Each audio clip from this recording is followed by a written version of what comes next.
اب شب قدر اسے کیوں کہتے ہیں؟ قدر کی رات، قدر کا ایک معنی ہوتا ہے اندازہ، اور ایک یہ بھی معنی ہوتا ہے اس کا عزت، عظمت۔ تو کیونکہ اندازہ اس لیے اس کو شب قدر کہا جاتا ہے کہ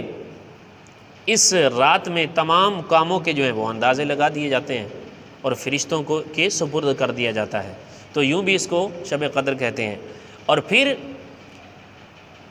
اس کو شب قدر اس لیے بھی کہا جاتا ہے کہ اس میں سب سے زیادہ قدر والی کتاب قرآن مجید جو ہے وہ نازل کیا گیا، سب سے عظمت والی کتاب، سب سے زیادہ قدر والی کتاب قرآن پاک وہ نازل کیا گیا، اس لیے اسے شب قدر کہتے ہیں۔ اور ایک معنی علماء نے یہ بھی بیان فرمایا کہ اس کو شب قدر اس لیے کہتے ہیں کہ اس میں اللہ کے بندے جو نیکیاں کرتے ہیں اللہ وہ قبول فرماتا ہے، اور ان نیکیوں کی قدر کی جاتی ہے، اس لیے بھی اسے شب قدر کہا جاتا ہے۔ بے قدری نہیں ہوتی، ان کی قدر کی جاتی ہے۔ محترم اور محتشم عاشقان رسول، یہاں تک بھی اللہ کا فضل علماء نے لکھا ہے، ہوتا ہے کہ اس رات میں ملائکہ اللہ کے بندوں سے مصافحہ کرتے ہیں، ملتے ہیں،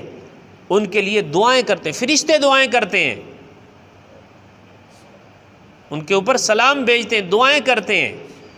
یہ بھی اس رات کا ایک انمول جو ہے کام ہے جو اللہ تبارک و تعالیٰ نے امت محمدیہ کے نصیب میں لکھا کہ فرشتے ان کے لیے دعائیں کرتے ہیں، کیونکہ فرشتوں کا بھی نزول ہوتا ہے۔ فرشتوں کے سردار حضرت جبریل امین علیہ الصلاۃ والسلام بھی تشریف لاتے ہیں اس رات کو۔ اب رہی یہ بات کہ احادیث مبارکہ میں بھی اس کے بڑے فضائل بیان کیے گئے، یہاں تک کہ جو بندہ اس رات میں عبادت کرتا ہے، لیلۃ القدر کی رات میں، حدیث پاک میں فرمایا گیا من قام لیلۃ القدر ایمانا و احتسابا غفر له ما تقدم من ذنبه۔ میرے آقا نے ارشاد فرمایا کہ جس نے اس رات میں قیام کیا، نماز پڑھی، نماز نفل ادا کی، اللہ کی بارگاہ میں عبادت کرتا رہا،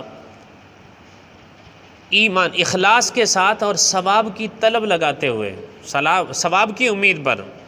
غفر له ما تقدم من ذنبه، اللہ اس بندے کے پچھلے سارے گناہ بخش دیتا ہے، پچھلے سارے گناہ بخش دیتا ہے۔